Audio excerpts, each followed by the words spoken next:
In a forgotten cold federal bus station, a once-renowned black chef now lives in quiet solitude, preparing free meals for the city's homeless. One evening he encounters a 17-year-old girl, cradling her infant, escaping a violent marriage.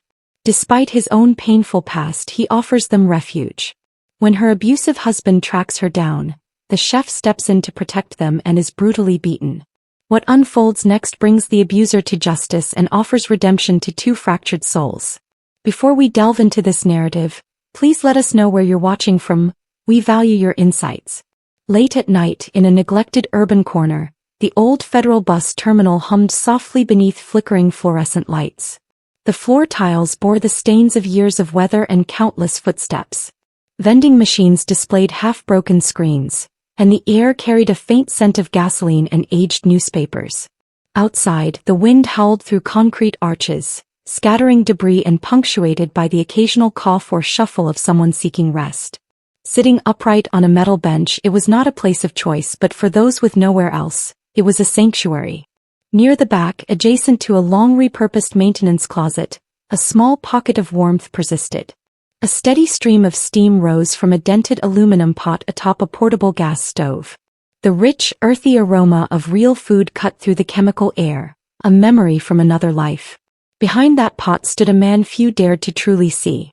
Most simply called him the soup man, others used harsher labels: the black cook, that old stray, the station janitor who fancies himself a chef. No one inquired about his true name, and frankly no one seemed to care. But Darius remained unfazed. He was a 55-year-old black man with deep walnut skin, a closely trimmed gray beard, and eyes that held an ocean of quiet. His body moved with the steady precision of someone who once commanded professional kitchens, and his hands, those hands still possessed the grace of a trained chef, even if now they ladled soup into cracked styrofoam cups for men sleeping on cardboard. He wore a heavy brown coat over a stained button-down shirt, sleeves invariably rolled, a faded bandana tied around his neck, not for style but out of ingrained habit. A uniform once worn with pride had long since been replaced by layers for survival. Every night at 9, with unwavering punctuality, he set up his modest kitchen and began to cook. He spoke only when addressed, asked no questions. The regulars, mostly homeless veterans, addicts, women with swollen ankles and empty strollers, knew where to find him. One by one they approached, gazes downcast, murmuring a soft thank you, or nothing at all. He would nod quietly, serving them with both hands as if it still held profound meaning. Because to him it did. He remembered what it felt like to be acknowledged. Years ago people paid to savor his cuisine, paid handsomely. They called him Chef Darius. There were interviews, glowing reviews, a white tablecloth restaurant near the harbor where his name gleamed in gold letters on the door. Then came the accident, the subsequent silence, the unmentionable loss. Now, standing behind a shopping cart transformed into a pantry, he nourished the forgotten. And as the world passed him by, Darius observed. He absorbed every insult that slipped from the station guard's lips, every sidelong glance from young white travelers clutching their bags tighter as they walked past him, every instant someone called him boy, despite his aching knees. He stored it all like seasoning, bitter and dry, pressed deep into the marrow of his memory. Yet he refused to let it taint the broth. To them he was invisible, but within, Darius remained a chef, a father, a man who remembered what it meant to truly nourish, not just feed. And tonight, as the wind howled more fiercely than usual and the benches filled more quickly, Darius stirred the pot slowly, his gaze distant. Something in the air felt different. He didn't yet know it, but this night would not conclude like the others. Tonight someone would arrive, someone who required more than just soup. And he, though he'd forgotten how, would once again become more than just a cook. The storm outside had not abated. It swirled around the bus terminal's corners with reckless intensity, rattling the old windows and whistling through the broken seal of the automatic doors. Darius had just served a final bowl to a man with duct tape on his boots when he saw her. Small, drenched, barely more than a silhouette moving through the blur of rain and glass. She stepped inside hesitantly, cradling a baby wrapped in what appeared to be a bath towel. Her sneakers squelched with each step, and the ends of her sleeves dripped puddles onto the terminal floor. She avoided eye contact, her gaze fixed downward, shoulders hunched as if attempting to vanish. Darius remained silent at first, simply observing. She scanned the space like prey, checking for danger, then drifted toward a corner bench near his cooking station. She sat slowly, carefully, as if her body had learned to distrust furniture. The baby whimpered in her arms, weak and dry. After a moment, Darius reached for his last clean bowl. The soup was still warm. He ladled a generous portion and approached, moving deliberately. When he drew near, she flinched, not overtly but enough for him to notice. He extended the bowl gently. "It's hot. You should eat." The girl looked up only briefly. Her face was pale beneath a layer of grime, wet strands of blonde hair clinging to her cheeks, her lips chapped to the point of splitting. She didn't speak, but she took the bowl with both hands, her fingers trembling. Then a barely perceptible nod. Darius placed a bottle of water beside her and stepped back, granting her space. She ate in small, shaky bites, one eye constantly on her sleeping child, the other on the floor. She never looked at him again, not that night, not initially. He didn't press. He understood the distinction between hunger and fear, the kind of fear that permeated one's bones, the kind you didn't speak of until you were warm, until the shadows ceased to reach for you. So he cleaned up in silence, folding his apron, checking the pot, rinsing utensils as if it truly mattered. Occasionally he glanced over just to ensure she was still breathing. After she finished the soup, she simply sat there, arms wrapped around the baby, eyes vacant. Darius finally spoke again. "That corner over there is out of the draft," he said, pointing to a spot between two vending machines and a storage cart. "Not much, but it's dry. You and the baby can sleep there tonight if you need to." Still no words from her, just another nod, this time slower. She stood carefully and carried the baby to the corner he'd indicated. He brought her a folded wool blanket and a clean towel, laying them down without a word. Once she was settled, he returned to his cart and extinguished the small burner, but he didn't depart. He never left early, that was his unspoken rule. Minutes passed. The terminal emptied of its last late passengers, and the dull overhead speaker switched from bus announcements to a static hum. The girl remained huddled in the corner, blanket over her legs, baby resting against her chest. She sat stiffly as if she hadn't yet realized she was safe. Her eyes were wide open, staring straight ahead. Then so quietly Darius almost missed it, he heard a sniffle. One hand rose to wipe her cheek, but it was too late. The dam had broken. Her shoulders began to tremble, small at first, then more intensely. She buried her face into the baby's towel, attempting to muffle it, but the sound leaked out, soft, pained, exhausted. Darius didn't move, didn't speak. He simply watched and listened, allowing her to weep. When she finally looked up, her eyes were glassy, her voice hoarse. "I didn't mean to end up here," she said, more to the air than to him. He remained silent. "I thought if I got far enough, maybe someone would help, or maybe I'd disappear." She swallowed hard. "It's been 3 days since I ate. I kept trying to save the little food for her." Her gaze dropped to the baby, whose cheeks were sunken, fingers curled tightly against her chest. "But I'm dry now. There's no more milk." She wiped her nose on her sleeve, staring at the blanket as if it held the next words. "Her father. He wasn't just angry. He hit me a lot even when I was pregnant." She paused, eyes distant. "My dad said I had to marry him, said it was time I acted like a woman, like I was some burden to hand off." She let out a bitter, small, cracked laugh. "I tried to come back after the first time he knocked me down the stairs. I was bruised up, crying, belly already big. My dad wouldn't even let me inside. Just looked at me and said, 'He paid. Go back and be a wife.'" Her breath hitched.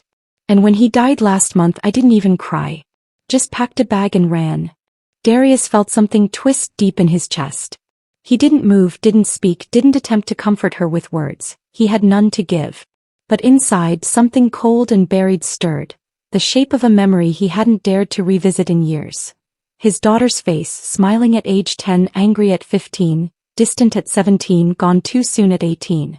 That was all before the grief consumed everything, before the kitchen burned and the silence settled in, before he ran too.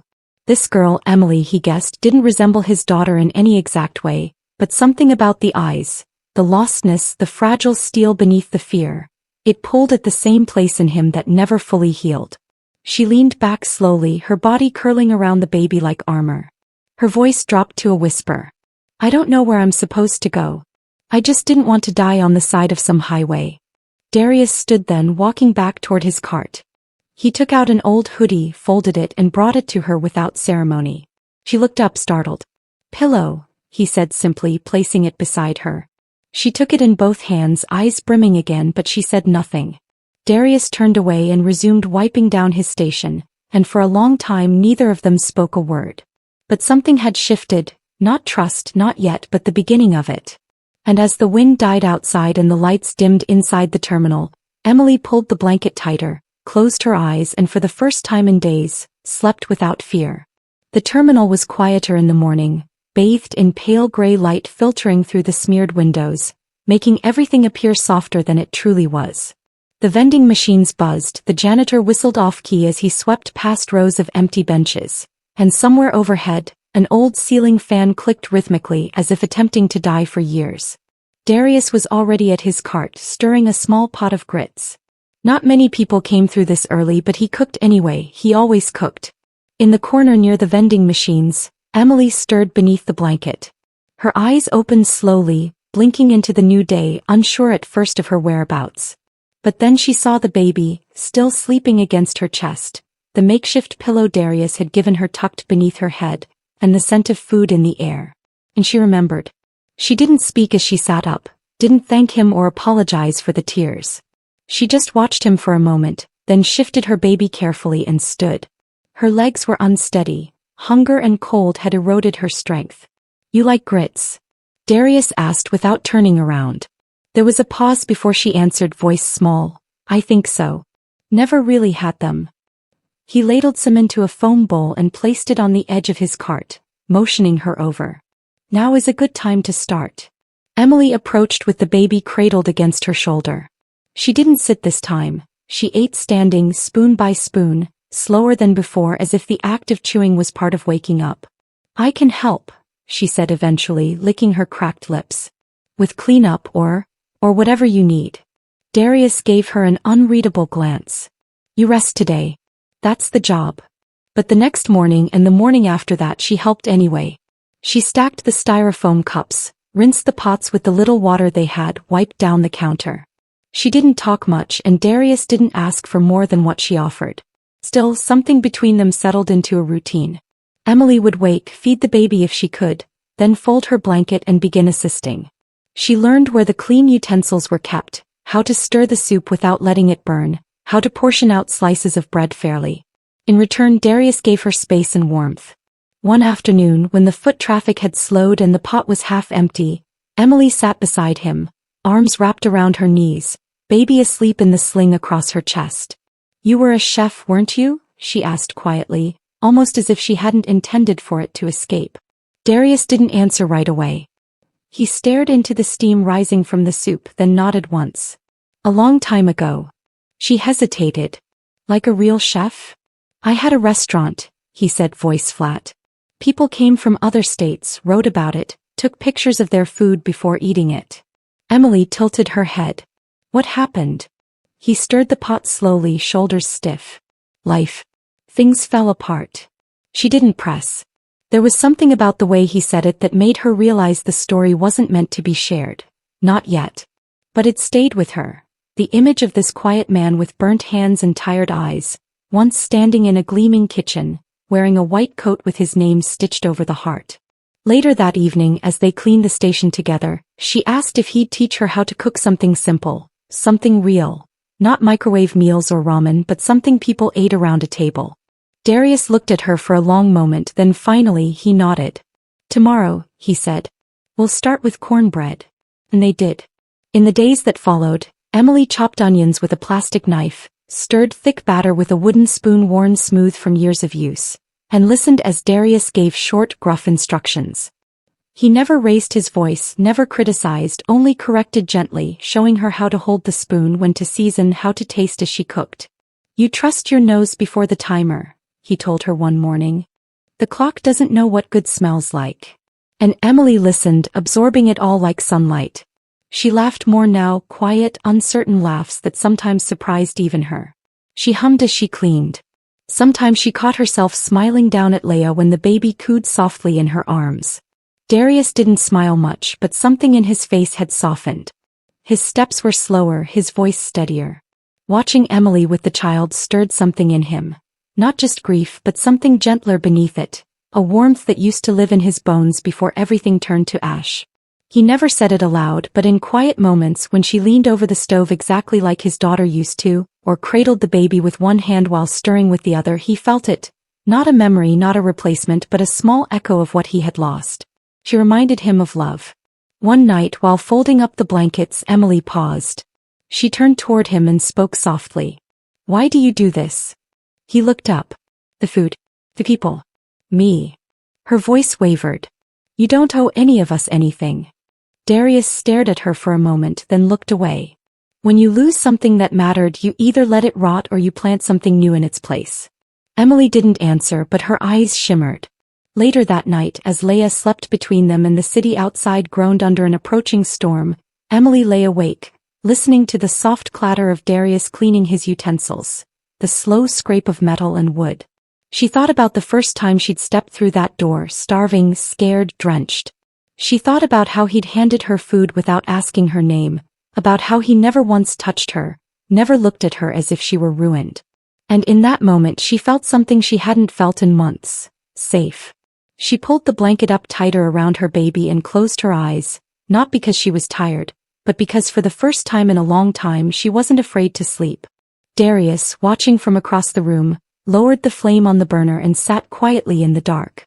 And though he didn't speak, his chest ached with something heavy and unfamiliar. Hope. He didn't know what would come next, but for tonight this was enough. This warmth, this quiet, this borrowed piece of a life that might still be worth rebuilding. And somewhere in the shadows of his heart he could almost hear his wife's voice again, whispering with a smile, "This is the last gift, Darius. Don't let it go." The wind had shifted again, harsher now, sharp like broken glass swirling through alleyways. The terminal groaned under its own age, and the gray daylight outside did nothing to dispel the sense that something was closing in. Darius felt it first, a stiffness in his neck, the quiet way Emily folded the blankets that morning, her hands moving slower than usual, her eyes distant even when Leia cooed. She kept glancing toward the glass doors as if expecting someone or dreading someone. He didn't ask, she didn't speak. But something about the way she held her baby closer that day, how her shoulders remained curled like a shield, made the air feel heavier. By late afternoon, the usual rhythm of their small routine had almost lulled Darius into ease again. Almost. Emily was slicing a loaf of donated bread into careful, even pieces, and Leia slept nearby in a carrier lined with towels. Darius was watching the pot, the scent of lentils filling the corner with something warm and safe, when he heard the shift, not in sound but in stillness. Emily froze. Her fingers tightened around the bread knife, and her entire body went rigid, as if her bones had suddenly recalled something awful. Darius turned toward the entrance. A man had just stepped through the terminal doors, tall, broad-faced, unshaven, coat too clean for someone in this place. His eyes scanned the benches slowly, calculating, then he spotted her. "Emily," he said loud like a command. She dropped the knife. It clattered to the floor and slid under the table. Her mouth parted but no sound came out. She backed up one step then another. Leia stirred in her sleep. The man approached, his gait heavy, boots striking the tile with certainty. He looked like someone accustomed to getting his way. His face twisted into something that was supposed to be a smile but never reached his eyes. "You really think you could hide from me?" he said, now only a few feet from her. "Did you think I wouldn't find out?" Emily shook her head slowly, trembling. "Please don't." Darius stepped forward, placing himself between them without uttering a word. The man's expression shifted the second he noticed him. "This has nothing to do with you, old man," the man said, annoyance curling his lip. "I'm taking my wife and kid back. She's mine."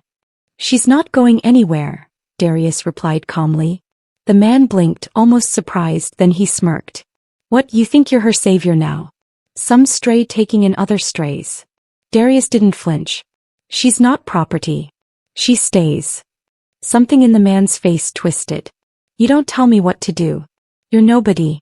Just some washed-up black fool cooking soup in a train station."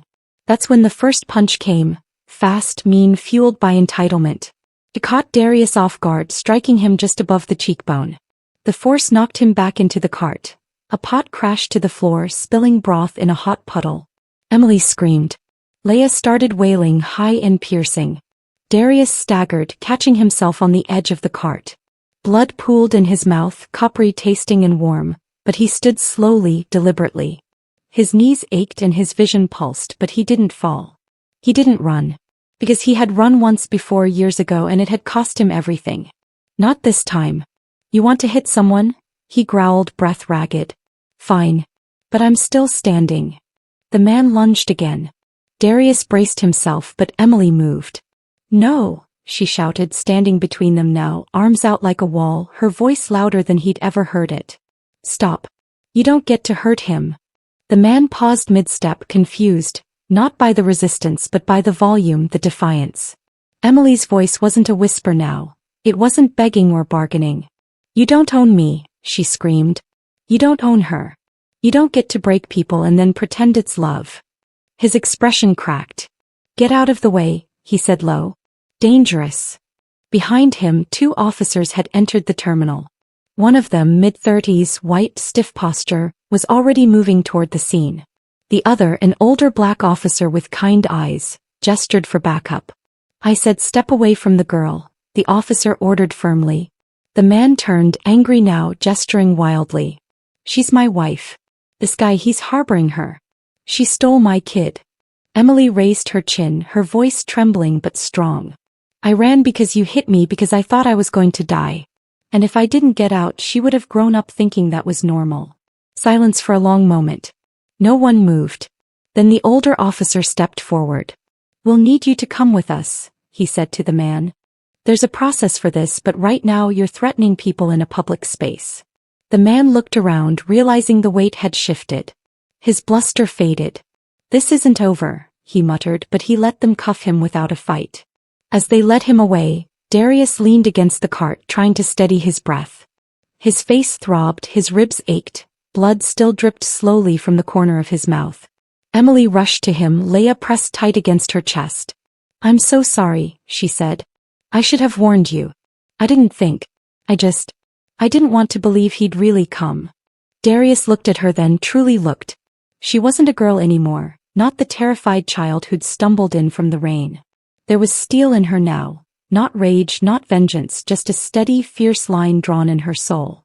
You did right, he said, voice low, rasped from the hit. You stood up. She lowered her eyes. I was so scared. He nodded slowly. You still did it. The EMTs arrived minutes later. Darius insisted he could walk, but they pressed him onto a stretcher. As they wheeled him out, Emily followed, baby clutched in her arms, her hand not letting go of his until the last possible second. The officers asked her questions. She answered clearly, calmly, no stuttering, no apologies. And somewhere inside her, something opened. Not peace, not yet, but a space where peace could grow.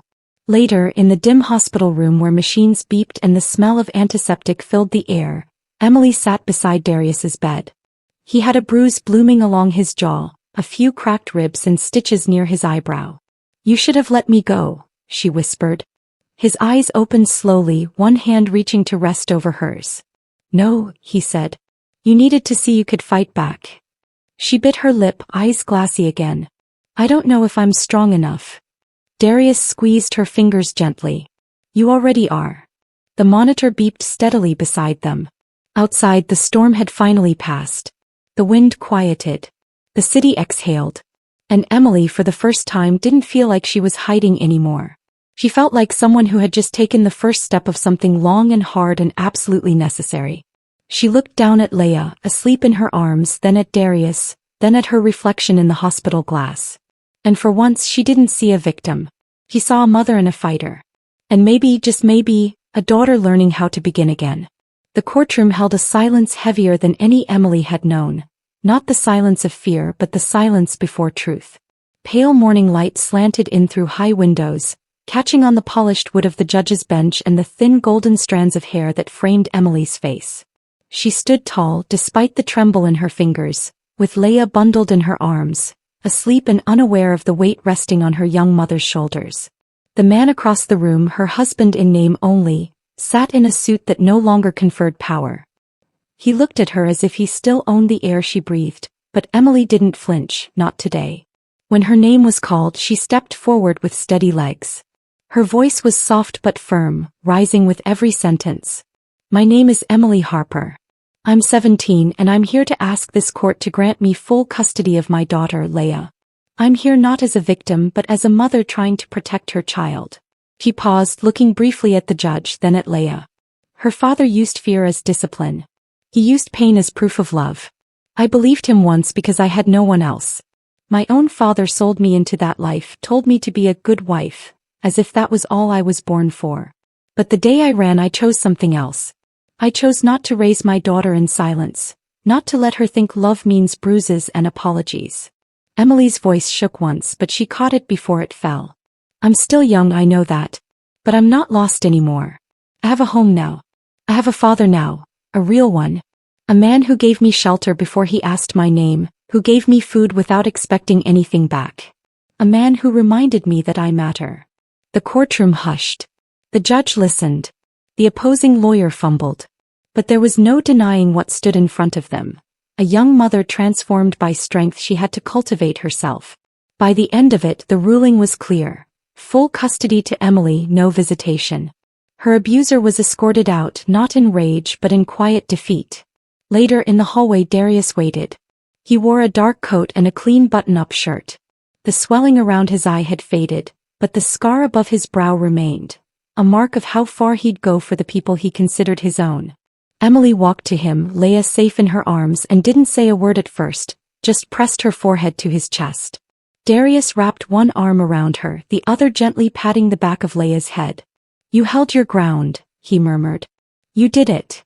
She nodded, tears in her eyes, not from fear but from relief and something else too, belonging. In the weeks that followed, Darius did what he always did, moved forward step by quiet step. He filed the guardianship papers without ceremony. When asked by the clerk why now, he simply said, she's already my daughter. It wasn't an act of kindness. It was a fact, one he intended to make permanent. With the adoption finalized, he sat Emily down and asked her what she wanted most. Not for Leah but for herself. She hesitated, then said, I want to go back to school. I want to learn. I want to become someone who can help others. Darius nodded. Then let's do it, baby girl. He worked extra hours, picked up weekend shifts, and cut back on small comforts so she could enroll in GED prep classes. When Emily worried it was too much, he waved her off. This isn't a debt, it's an investment. She studied hard, graduated, then took the next step, culinary school. She had a gift for flavor, instinctive and precise, but Darius made sure she earned it the hard way. No shortcuts, he said, tapping her wrist lightly when she rushed. Respect the process. While she trained, she still returned every weekend to the terminal. Not to cook, not yet, but to serve, to clean, to hold hands with people who hadn't yet remembered they mattered. Leah grew up among pots and steam, learning to walk between crates of onions and stacks of bowls. The community began to recognize them not as charity cases, but as something different, a familiar presence, a family. And in time, Emily returned not just as a helper but as a leader. After graduation, she turned down jobs in polished kitchens to come back to where it began. With help from Darius and a local nonprofit, she opened a small cafe not far from the terminal. A place where no one would be turned away, where the coffee was hot, the bread was fresh, and the meals were offered freely to those who couldn't pay. They called it the last gift. She never explained the name to customers, but Darius knew. One evening years later, the cafe glowed warm under amber lights, laughter rising from a long wooden table near the front. Outside, the streets were cold and wet again, the same kind of night Emily once wandered in with nothing but a baby and fear. A man appeared at the door. Thin jacket, hollow cheeks, lost eyes. Emily spotted him instantly. She stepped out from behind the counter, tightened her apron, and approached him with a gentle voice. Are you hungry, sir? The man nodded, cautious. Come on in. We've got some hot stew. She handed him a bowl, her own recipe but based on Darius's notes, and motioned toward a seat in the back. As he sat down, she caught a glimpse of her father through the kitchen window, sitting on a stool watching. He didn't say a word, just raised his cup slightly, a quiet toast. Emily smiled just for a moment. Leah, now older, was nearby, wiping down a table.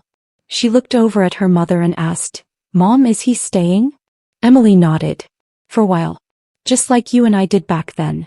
Then she turned back to the counter, tied her apron again and served the next plate. Because the circle wasn't just complete. It was open. Always one more seat at the table. One more soul finding their way home through something as simple as sacred as a hot meal on a quiet evening. Join us to share meaningful stories by hitting the like and subscribe buttons. Don't forget to turn on the notification bell to start your day with profound lessons and heartfelt empathy.